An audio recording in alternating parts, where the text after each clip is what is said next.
Hi, everyone. I'm Heidi Ferguson. Next to me in pink is Podesta Ramsey, and this is Fierce Honest Hearts.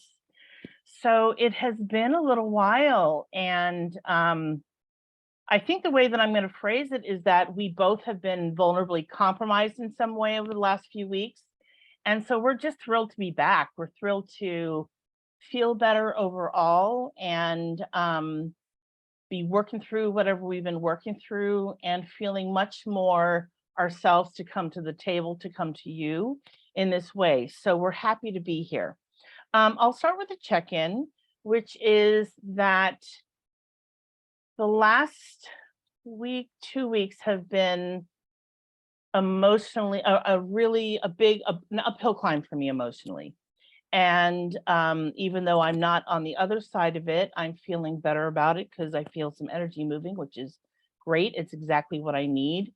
And I'm also feeling like there's still a part of me that's protecting myself about receiving whatever it is that people want to give me or whatever. And so, yeah, I mean, earlier I had an offer. Someone texted me and said, "Hey, blah blah blah," and I'm just like feeling a little raw. I'm still feeling some raw, and I'll let you know when I'm ready for that. So, really being clear about that boundary.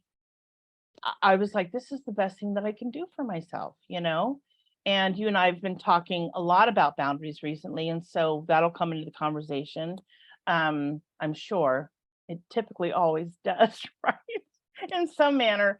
So yeah, I think I'm gonna stop there and are you ready? I just want to be sure. Okay, Yeah, cool. thank Yeah. you. Yeah, So you're short and welcome. sweet. I know there's more, and it's a nice headline to hear. Yeah, and I I so respect the vulnerability of receiving. I think as a recovering overgiver, I had to learn that giving felt safer to me. I knew what I was giving, I knew what I was offering, and when I started flexing receiving, it felt really vulnerable because I didn't know what I was actually getting sometimes from people and whether I could handle it, whether it's what I needed, like all these things came up.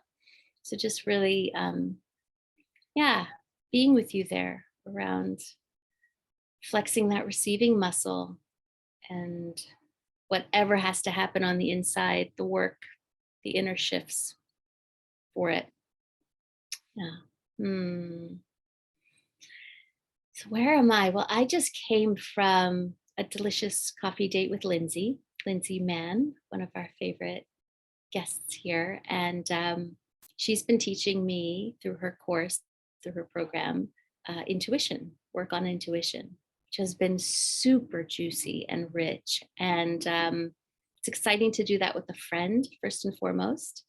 It's incredibly exciting to find that it's fun and somewhat easy, and I don't mean easy like I have to put work into it, but it feels demystified from this thing that maybe some people have and other people don't, which I know you're quite an advocate about, busting that myth.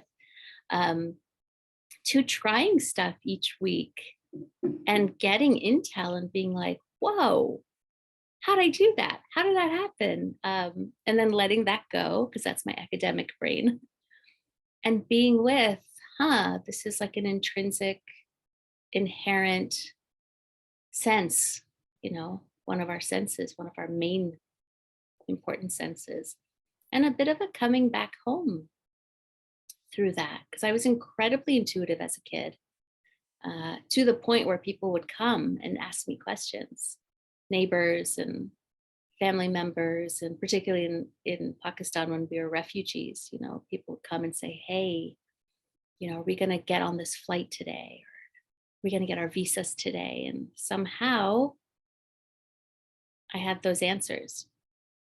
Um, and then coming to the US and starting at a Baptist church, where children are seen but not heard. And that's all witchery, at least that particular place.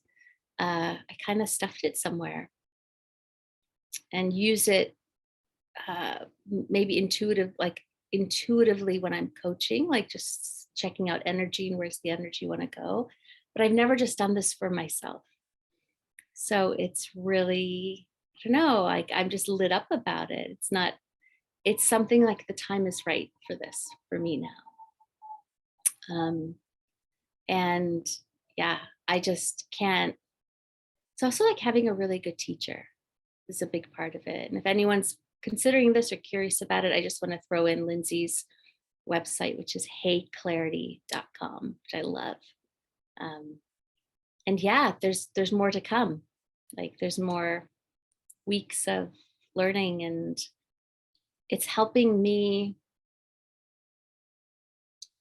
soften and be more comfortable with stillness. And what comes from that place is really rich and fertile. So it's a paradigm shift. I'm excited. Yeah. And on the other whole end of that, I had a moment where my nervous system got hyped up this morning as I was doing stuff in my morning, and the water stopped. And I was in the bathroom. I was like, what the F is going on? And the wonderful gentlemen downstairs who are working on a busted water pipe didn't let us know. They were turning off the water for hours. And I had a word. I had a word. It was, I'm not going to say kind. It wasn't uncivil, but it was very direct. And that's not my norm. But I was pretty fired up.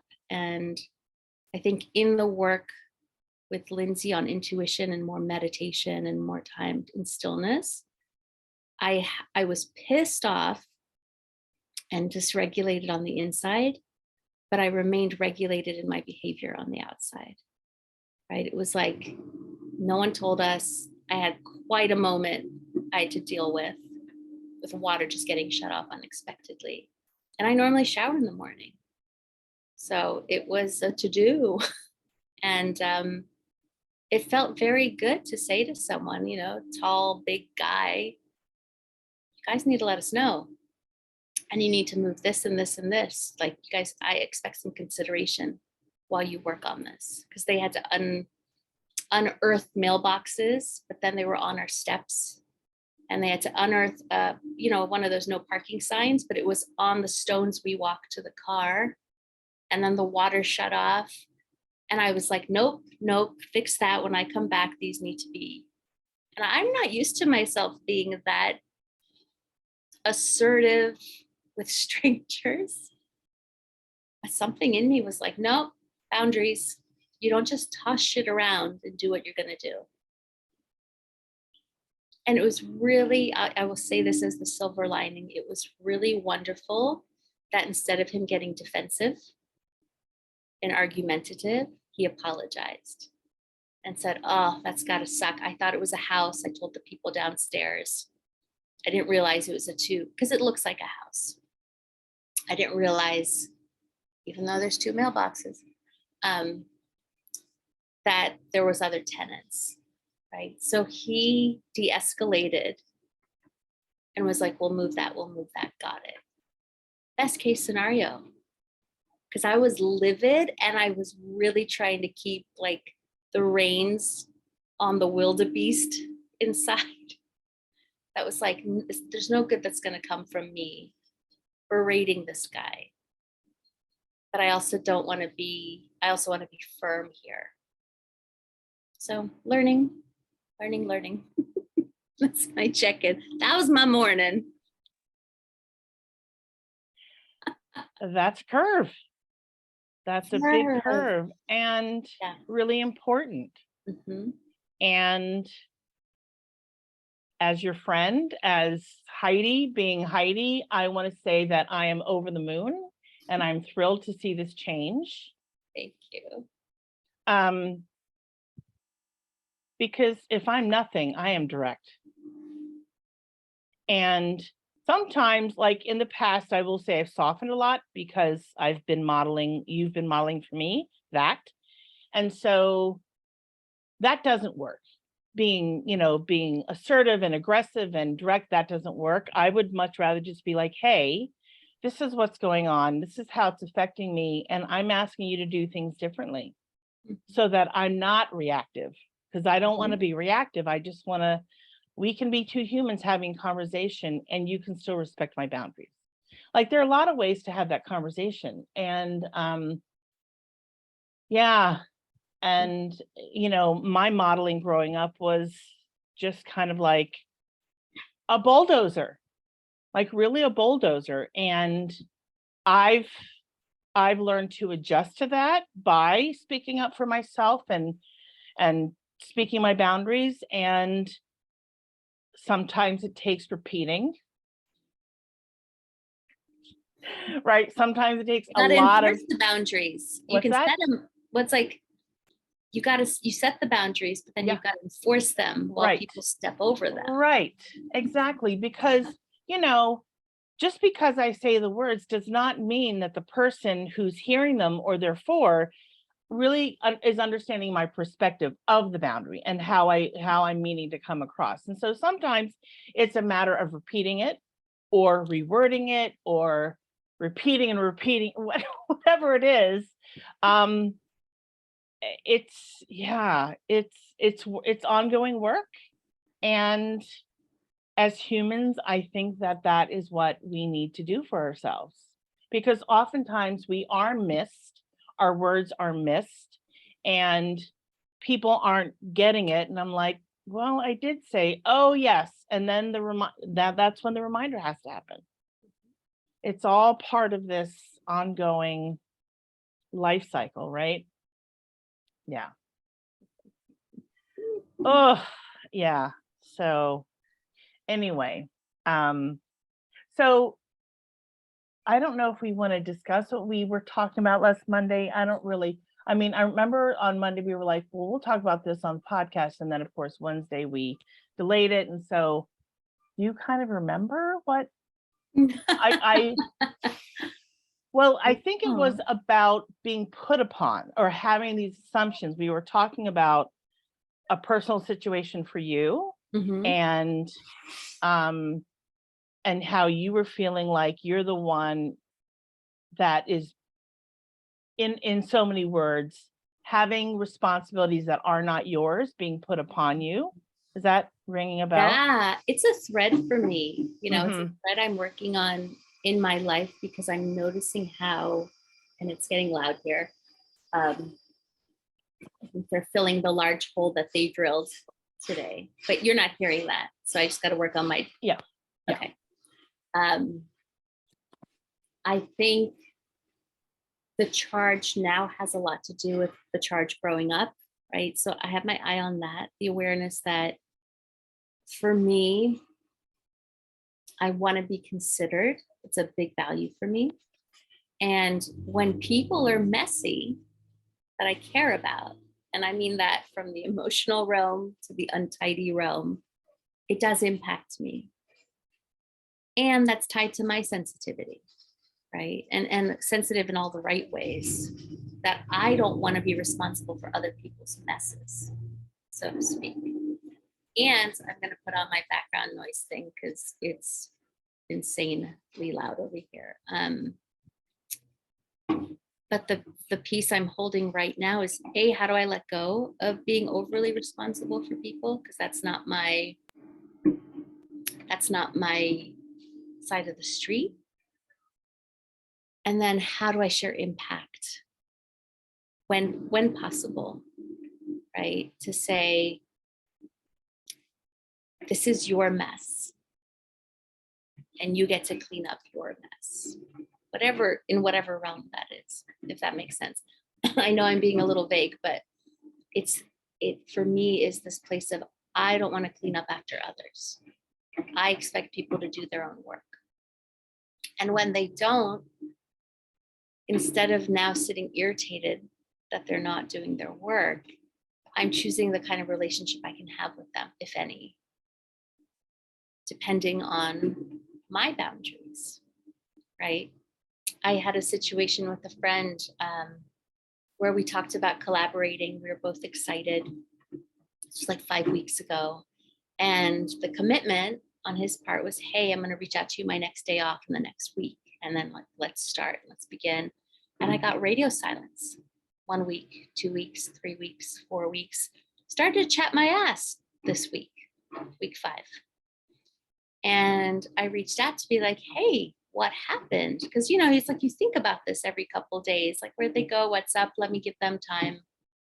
I also didn't want to do his work for him. Right. But then I had to follow up on his behalf. What the fuck? Right. And he said, oh, I've decided to do some spiritual work instead of coaching, which to me personally is about hiding out.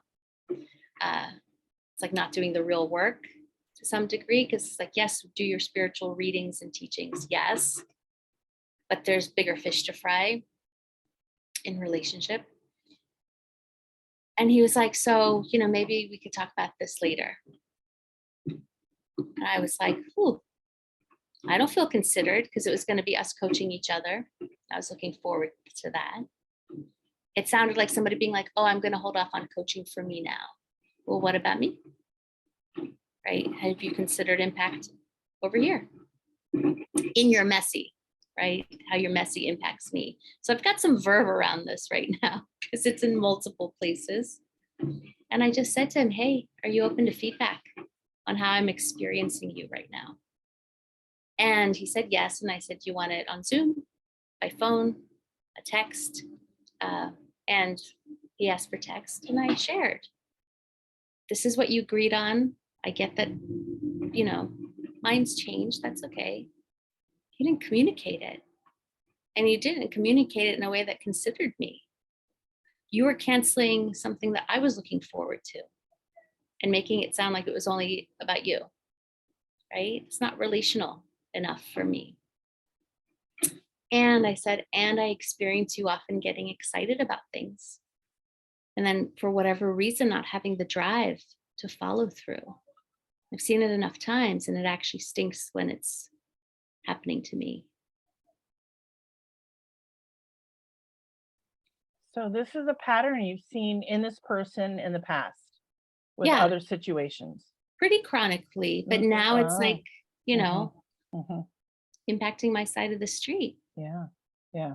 So this, for me, all this to say, my work is fierce love and really clear truths with people right now. That's what I'm lit up about.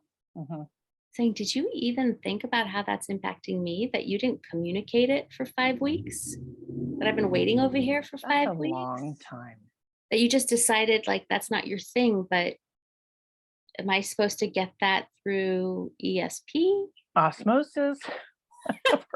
Like, and of course, no response is a response, but still, I'm challenging people I care about to not be so avoidant.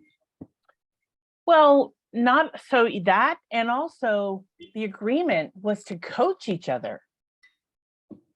So I would be curious, like if you as Foresta are going to be really forthright and direct in a gentle way and use your tools and all of that, for him, I would be really curious to see how he would show up for you. Like, let's say you went through with it, right? Let's say it's happened. Yeah, that's a little wishy-washy for me. And I would be really reluctant if wow. Or just like, hey, I've decided to hold off on doing coaching with you, but I know I also promised you coaching with me. Right. Yeah. Something that said, my head's like, I don't want to say my head's up my ass, but like something that said, hey, I'm aware that you're over there too. Right. Right. So yeah, I'm fired up about this, and it's coming out probably more assertively than usual, and I'm okay with it. Yeah. Because to not tell him and to stuff it, it's not going to work for me either. Oh, it's not going to work for anyone. Yeah. And hopefully, because we don't know how the other situations were dealt with, in his situation. But if the situation was that whoever he, had whatever agreement with, let it just kind of go by the wayside. And said nothing and said nothing. And we're like, okay, that's so-and-so. That's just what this person does, and blah, blah, blah, we'll move on. And you're the first person to step up and be honest with him, Mhm. that's huge. That's a game changer. It's it in all the good ways, Yeah, I because hope so. he hasn't heard it. I'm assuming this. I'm making this up in my head, but if he's never heard this from anyone else in his life, and he's hearing it for the first time as as an adult from another adult, Mhm. that's important. And an adult that has his back, to say this is Right. too wishy-washy and non-relational for Right. my nervous system. Right. That's all. There's other people that are pleasantly aloof and can hang, right? Yeah. But for my nervous system, it's non-relational. Right. And I have a hard time saying yes to hanging out with people who show me they're not relational,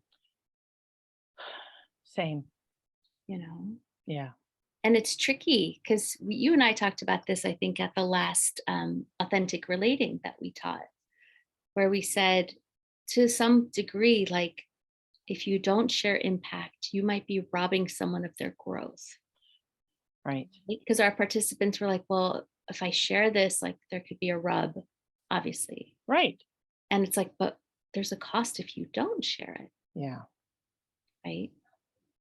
Like you're giving people an invitation to grow. They might not take it. But I'd rather for my close friendships that they give me that invitation to grow. Same. Yeah. Same. So have you had this anywhere recently or not so recently that comes to mind where you had to share impact, hold yourself, right? Hold your sensitivity, and also be like, this has to be done. Yes. Yeah. The short answer is yes. Mhm. And what was fascinating to me is when I shared impact, how this person responded to my impact, which was I'm and I'm paraphrasing, but I'm more quoting than paraphrasing, which was this person said, I'm intuitively hearing to not take this personally when I shared my impact. Okay. And I was like, okay, I didn't really, I mean, I could see where they were coming from. And that, if they don't want to take it personally, they don't want to take it. But it's important to me for whoever I share impact with Oh. that they really take in how it Mhm. impacted me, how their absence or how their misuse of words or whatever impacts or impacted me. Mhm. And for the response to be, well, I'm not going to take that personally. I'm just like, it felt very dismissive. No, it's take it personally. And I don't mean that in like the Yeah. offended way, Yeah. but take it as personal feedback that somewhere you are not being relational and it's Mm, impacting someone you care about's nervous system. hmm hmm Take it personally. That's my feedback. That's great because you know what? I was like, is it okay to say? Because I was actually thinking that. I was like, well, I think it's a good idea for you to take in my head, right? And I was like, oh God, that feels so whatever. Like I was just having, I was deregulated at that point because I was so shocked by the response. And I was Yeah. like, what the fuck do I do with that? I don't even know what to do with those words. Like that's how I Ah, felt, right? Because I'm like, what? So that's good. Thank you for that. Cause I'm like, yeah, it's actually important that you hear this from a personal yeah. perspective. Yeah. And that could be a trick of the ego, right? Resistance Yeah. is protection and all of that stuff. And I can hear the place. Like, let's say my partner gives me feedback. I'm well aware that some of the charge is from his history and that I'm not going to take on, right? But I'm also aware that he's giving me his care instructions. Yeah. And I'm going to take that very personally because I want to learn to love him better every single day of my life, which means taking it personally. When he tells me something I did hurt him, hmm whether it would hurt me doesn't Right. matter anymore. It does not matter. It just matters that for this person's nervous system, this is how you're wired. This is what you need. Yeah. Right. And any rebuttal to that is pretty invalidating. It is very invalidating. Thank you. Thank you for Yeah. that. Because I don't think I had the words, or not the context, but I didn't have the words, and I also, like I said, I really felt this, it really dysregulated me. Yeah. Because I'm like, because I was not, first of all, I wasn't expecting that response. So not only was I not expecting it, but I was shocked, Mhm. because it felt, the other thing that it felt is it felt insensitive. It sounds insensitive. Yeah. Yeah. Yeah. And when we invalidate someone's feelings, we're being non-relational. Right. And I mean, I'm not an etymologist, but you look at the word relationship, it's got relating Right. in it. Right. So if you're not relating, like, oh, okay, that certainly wasn't my intention, but damn, I could see how that would have impacted you. And if I was in your shoes, man, I would feel really missed, right? Like, I just don't think it takes a lot It doesn't. to validate someone. But it takes so little And to it's so validate another human nourishing. being. What? And it's so nourishing when it's done well. It is. So And I'm curious. Oh, go ahead. Sorry. And I just want to add that it's a gift for both parties. It's a gift for the relationship. It is. Yeah, because it's like meaningful to say, oh my God, I'm so humbled I did that to you, or I caused that, or at least was a part of it, right? Yeah. And what can I do differently? I think it takes 2 sentences to really see somebody and really validate them. Yeah. And then course correct. That's the part that's important too. Yeah. So I'm curious for you in that situation, for example, what would have felt relational to you if you had received a reply?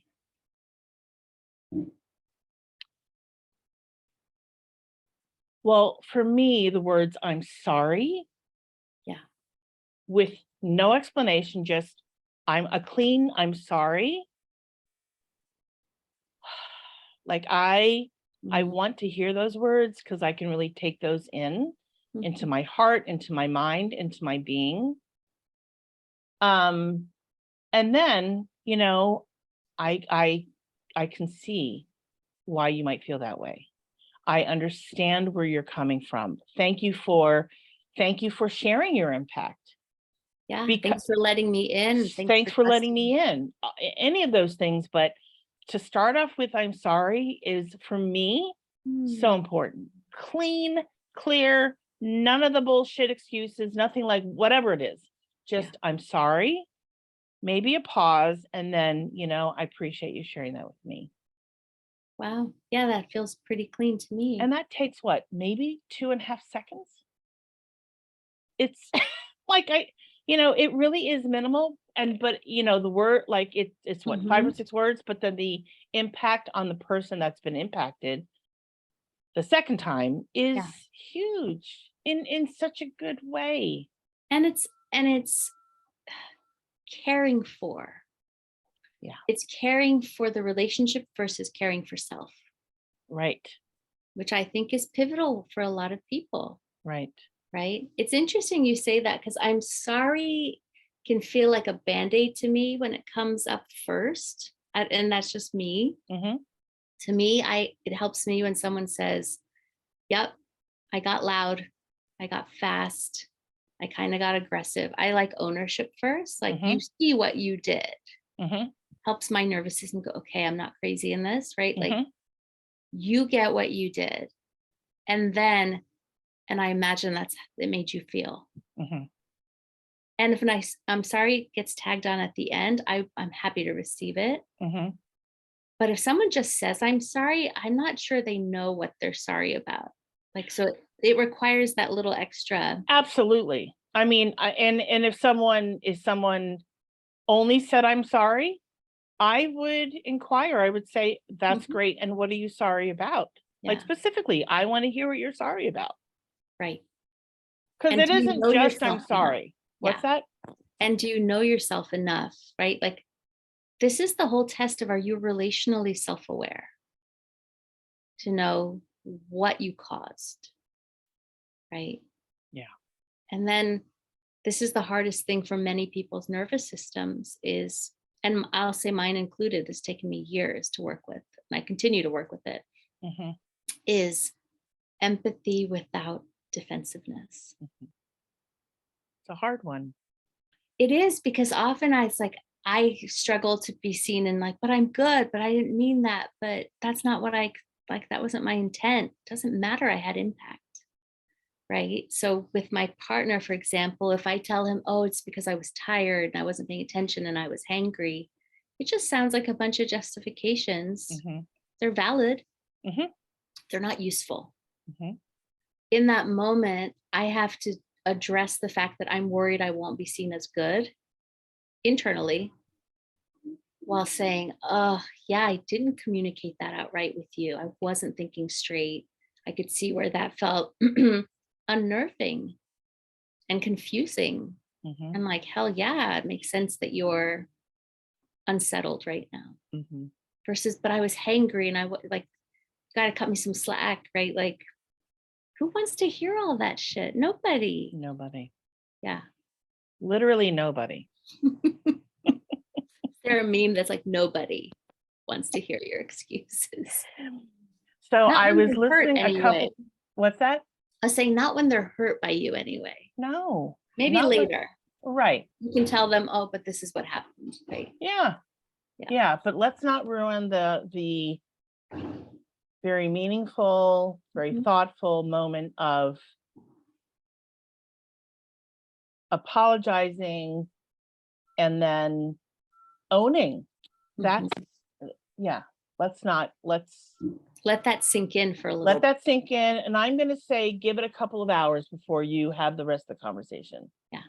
Because it takes a while for the receiver of the apology to take that in, because there's some processing that goes on with that. Mhm. Yeah. Yeah. And for the nervous system to come back. Yes. Yeah. So if To you're someone regulate. who, like, after you've seen that person and apologize, you're like, okay, my turn, that's probably not gonna work. Couples Definitely. do this though, Heidi. I watch couples be like, okay, now it's my turn. I want to be seen in something that's like, that person was at an 8, they're maybe at a 7. They're not at a 3 to be Right. hearing your side of things. Right. But we do it. We do it. So We sorry really to do interrupt it. you. You were going to say something else. No, that's okay. So a couple of weeks ago on We Can Do Hard Things, there was this, I forget her name, Dr. Becky or something. She's a therapist, I think a family therapist in any event.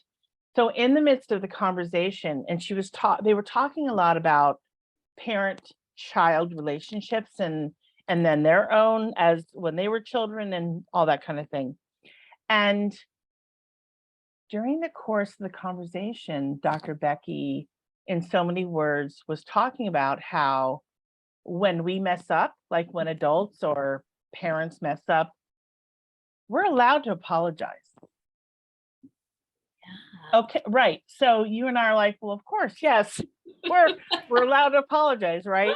And I'm also thinking, and we should apologize. There are times when it's really necessary for a parent Vital. to apologize. It is Vital. absolutely vital, right? And then I was thinking about anyway, so Abby responded to that, and she was like, I never thought about it.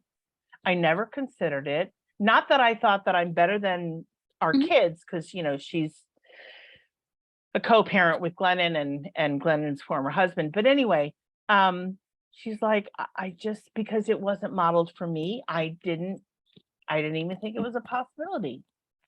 And I know. I'm surprised. Me too. Yeah. Me too. And so I'm going to share my experience which is, I don't think, to my recollection, I honestly don't think I've ever been apologized. I know in my adult life, my mom has never apologized to me, my parents. And so, and I don't think as a child I was apologized to. Actually, Yeah. that's not true. I was apologized to one time, but it was an apology with excuses. Which So, isn't tending to your which is nerves. not really, it's not attending to my tender heart and all that.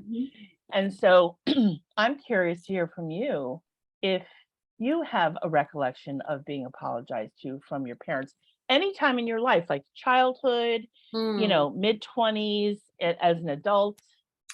I'm getting a really empty like container Yeah. in my head. I'm like, I think as a kid, maybe 2 or 3 times when my mom just got frustrated at something, and it could have been just, the Thanksgiving turkey or something that she kind of got hyped up in her nervous system and maybe like cursed or did something or was frustrated at me and pretty quickly apologized. But it was sort of an I'm sorry, now let's keep moving, which is better than nothing, right? It was still acknowledgement. I think it made a dent. But it wasn't like, let's linger here for a couple minutes. And how do you feel? It was just, "Oh, I'm sorry, whatever." And then on to the next. I can't say I ever recall what I would consider a heartfelt, self-aware, repairing apology. Do you know what I mean? The kind that I teach about. Like, no. No. And I don't know if it's that generation, right? It's an older generation. Certainly can't imagine they were modeled any of it. But I see people go two ways, which is like Abby, not being modeled it and it doesn't occur to her. And then not being modeled it and becoming a high value. Right. So it's not that just, oh, it wasn't modeled. So therefore, there are people who those childhood voids create their adult values and shape how their integrity and character is forged because they didn't get it. Right. So I've seen both. Me too. And I tend to veer onto the side that's like, that was a void growing up. That's a value in relationships now. Right. Pretty non-negotiable value. Absolutely. Because how close are you and I going to ever get if I hurt you and you don't tell me? Or I hurt you and you tell me and I tell you, well, I'm getting a hit not to take it personally. Right? Sorry. I know. Or you hurt me and I share it with you and you brush it off as I'm crazy or it's all in my head. How close are we ever going to really get? How safe are we ever going to really feel? We're not. So my 2 cents is you're shooting your relationship in the foot if you don't learn this stuff. And best of luck, right? Like, right. Best of luck. Yeah. And the other piece that comes up for me, if that were to happen, is my scale of trust. It would slide well below a 5 if that were to happen. 1,000,000%. Yeah.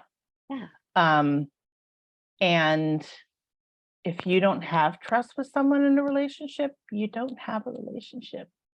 You just don't. Yeah. You're not going to confide in them, and it's gonna deteriorate. Yeah. It's gonna limp along, right? It's remarkable to me how many people are okay with their relationships limping along. Yeah. As though that's normal. And I feel like people are robbing themselves of the riches of relationship. Right.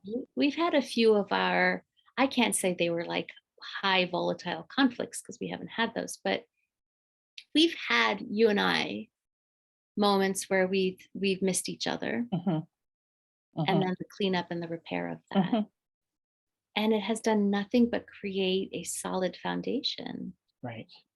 For whatever is to come. Right. In this lifetime. Right. Yeah. Like I know even when you and I are planning things together and collaborating, it's from that trust we built in our friendship Mhm. that my yes comes from. Right.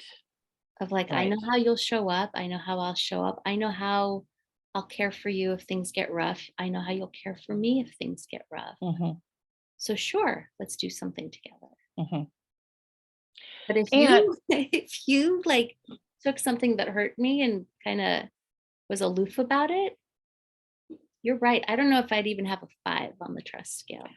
no, it like I said, it would be well below a 5, and there are only 5 numbers between 0 and 5. For sure, and yeah, and so, earlier this week, we had some challenging moments, and what I learned and I've been doing this in the last few weeks just for myself because of Mhm. my own what's been happening emotionally for me, like I shared earlier, that it was just been challenging, which is I have been literally forcing myself to come back to me, to self-regulate, because Mhm. um that's a muscle. I mean, it's a relatively new, it's not terribly new muscle, but it's a relatively new muscle that Mhm. I've been flexing. And I'm like, okay, you need to come back to you, Heidi. It's okay. It doesn't mean that this is over. This is just where things are right now. And where are you? Like, I've had to ask myself, okay, Heidi, where are you right now in this moment after this exchange, after this, whatever, whatever. And I'm like, okay, I don't know yet. Like that, and I've had to literally say out loud to myself, I don't know yet, because there are times when I can't even fathom where I am. It's too much for me to figure out where I am. So I really have to, change environment or whatever, and certainly get away from the stinking screen, because that doesn't do anything for anyone. Maybe go outside, get some fresh air, open a window, whatever it is. And or if I'm hungry, get something into my stomach for sure. Um, but yeah, all these things affect us and affect me. And so I'm grateful for the self-awareness, even though that can be a real whew sometimes. Oh my God, it's just challenging to be so aware sometimes, but I wouldn't trade it for anything. And then to know that I'm the one that has to take the action steps. I can't blame you because of how I'm feeling. I'm like, my feelings are on me. Nobody makes anyone feel a certain way. I want to demystify that right now because I'm taking ownership for my feelings, my reaction. I can react however I want to. I can be like, oh, it's okay, which is bullshit, but whatever. Um, but yeah, like I will never put that ownership on anyone else. You made me feel. That is fucking bullshit. It just is. So I feel like I'm getting off on a tangent, but yeah, I know that I need to come back to me. Always come back to oneself. Always. Do not look around and say, who can I blame here? Look at yourself in the mirror. I'm looking at myself going, okay, here's my mirror. What do I need to do next? I probably need to breathe. Like that's the first thing. If I'm not breathing, I need to breathe. And then I can slowly, and I'm talking like increments, not points on the scale of 10, 9, 8, but like increments between 10 and 9, 9 and 8, if I'm that high on the scale. And so again, it's being flexed all the time. And Yeah. I'm so grateful for the awareness of it. Yeah. And I just want to honor you for, that moment in our conversation where you really were clear, I think, within yourself. I need to go take care of myself. And we decided to do a part 2 on that call. That it's really a for us stance, right? And I'm sure there were layers to that, as you had shared, that you had to work through. But at the end of the day, for you to set a clear boundary, go take care of yourself, come back to the table is the greatest thing I could ask for of Mhm. you, right? That you didn't purse your lips and grit your teeth and sit through more Right. and then resent me later. Yeah. Yay, right? Or resent yourself later, Right. right? And that you didn't blame or shame, that you were just like, oh, this is what I'm feeling inside. I gotta go. I don't know that you could have handled it better, frankly. So I just really want to honor you there because I know you were having a lot of feelings about it. And it's like, man, there are times I'm cooked, I'm done.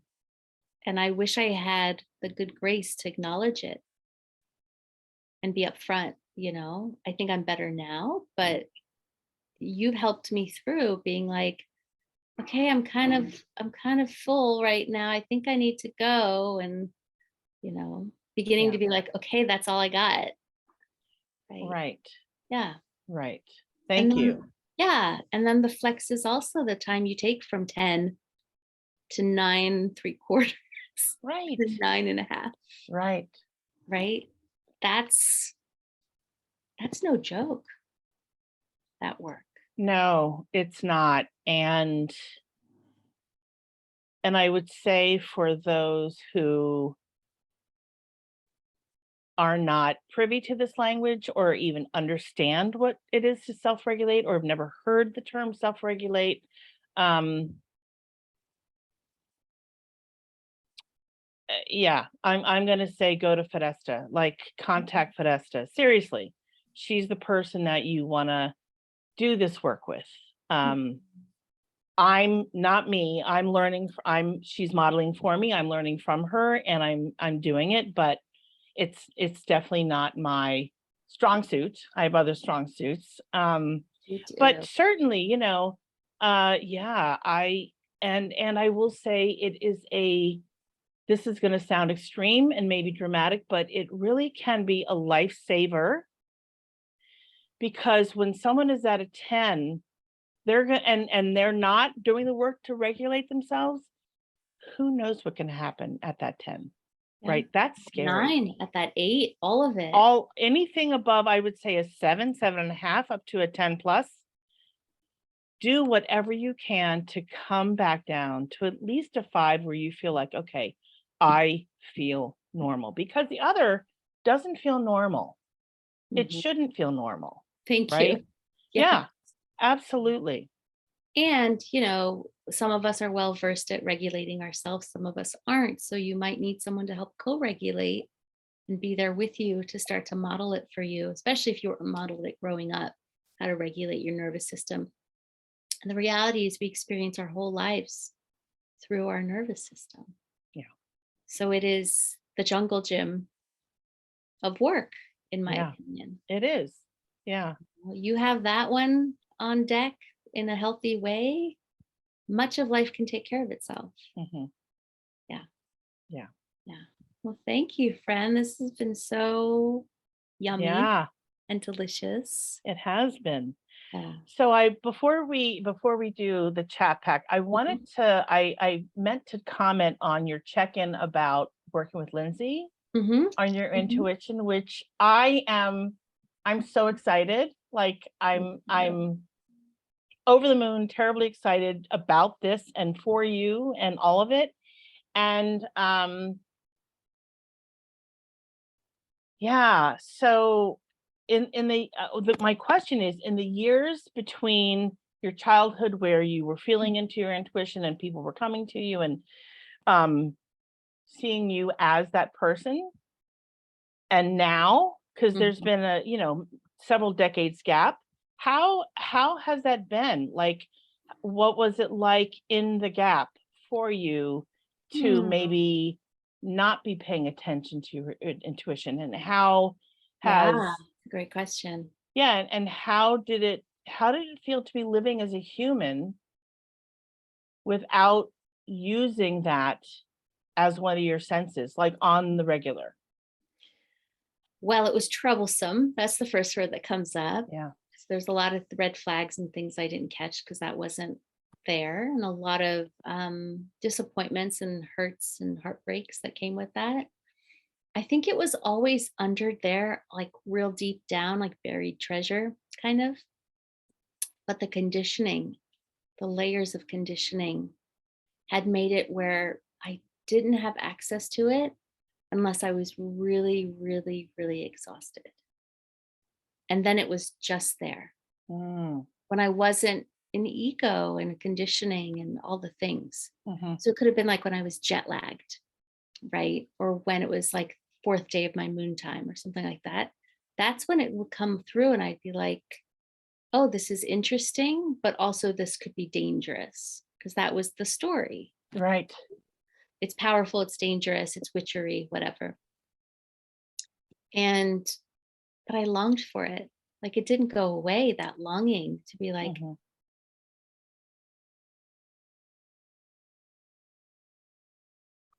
oh, I think you oh, froze for a you froze. second. There we So go. can you, yeah. Yeah, that place that's still and quiet and knowing. I get a taste of it once a month, once every couple months. Mhm. Kind of automatically. It wasn't something I could call in. It came to me. Mhm. And I've been for years quite curious how to cultivate it. Mhm. And that's what I mean by coming home, right? Yeah. Say, wait, that was there when I began, and I'm not going to buy into uh, the mind fuckery Right. of this society Right. that puts limits on it. Yeah. Because I think it's again our birthright. It's something you've said to me that it's our birthright. Mhm. So yeah, thank you for asking. You're welcome. Yeah, Yeah. feels as natural as breathing and yet unfamiliar, and I'm still building a relationship Sure. with it. Sure. Yeah. Sure. Yeah. Mhm. Yeah. I would love to do I would love to do an episode about intuition and Do it. We'll all bring that kind of Lindsay on, stuff. and you two can like give us, and I Yeah. can at least as a student give what I'm getting. Yeah. Mhm, Yeah. mhm. Oh, exciting, juicy. Good. Yeah. Okay, so the chat pack question is, what is the most exciting sports event you've ever attended? Hmm. Well, my family was not sporty, so this would be in my very recent relationship life, as you know, because my partner is much more inclined. And I would say a Yankees game at the stadium, because I'd never seen baseball. Okay. And then it was like in that first row, third floor up, getting to watch the whole Yeah. thing unfold. And I think my favorite thing, aside from like, the uh, plant-based sausage and the like, I don't know, I'm going to call it like the arena fair, right? It's there, Yeah. was that Richard lets me ask any question, as daft as it might be, as like unknowing as it might be, like why'd that guy do that, or like how come that happens, or he will, unlike most men who are like very single focused watching a game, he really enjoys and invites the questions, which are plenty for me with something Sure. new. And then the energy of the place. Mhm. I don't know how many people fit in Yankee Stadium, but like that many people cheering or standing up or Mhm. clapping is just like much like arenas for shows, right? It's just like it's enormous energy. Mhm. And then the sportsmanship. I have to say, for not being a sporty person, I really appreciate good sportsmanship, Me too. and I mean that in terms of integrity of how people treat each other, and then like skill. Like, I'm sorry, you're hitting 101 mile per hour ball coming at your face with a bat, however that strikes your hands, and then running like hell Right. to a base. That's not nothing. Right. So yeah, Yeah. a level of respect for what people can do. Mhm. It's the whole Yeah. experience for me. Yeah. Yeah. How about you? Because I don't think I know this about you. You don't. I want to say it's somewhere in the Olympics. Well, so this is a live event. I've never been Okay. to the Olympics. I would say my nephew's game Oh, in February when they played Villanova, and they literally won by, I think, 3 points. It was so exciting all the way up to the end. And then getting to see him play in person, and after only watching him on, the screen, and it was just, the whole experience was really lovely and really sweet. And this year they play at Villanova on New Year's Day. That's exciting. That's very exciting. So I will be doing that on New Year's. Actually, it's New Year's Eve. So I'll be doing that on New Year's Eve day. Yeah, but the sportsmanship is so important to me. And when I see a sports person, male, female, whatever sport it is, and they have great sportsmanship and they're gracious and they're a good loser or a good winner, whatever the situation is, and then you have the other. I don't care how good you are. I don't care how good you are at your sport. I will never watch you. I will never cheer for you. I will never watch you. So I know there's a lot of judgment in that, and I'm okay. I'm going to own that. I'm okay with that. But I'm also like, there are millions of people watching you do what you do, and children too. And you're having an impact. That's huge. You are a download and a transmission at that level of being a public figure. You are, for sure. Yeah. Mhm. So, yeah, first and foremost for me will always be good sportsmanship, regardless of what the sport is, regardless of their level of playing, it doesn't matter. But if you're a good sports person, I'm always going to support and appreciate that that's top level. Yeah. So Yeah. sweet to hear that Yeah. about your nephew's game. Yeah. Thanks. Mm. Yeah. Oh, so thank you, everyone. Thank you, Foresta, for being here with me and coming back together. And it's been a real sweet time. And to our watchers, to our viewers, I want to remind you to hit subscribe on YouTube if you haven't already. Pop a comment in if you want to, either on Facebook or YouTube. And what's the other thing that else you suggest that we do? There was one more thing. I can't remember. Anyway, it'll come to me. But thank you for being with us. And we will see you next week with a very special guest. Lots of love. Bye, everyone. Bye.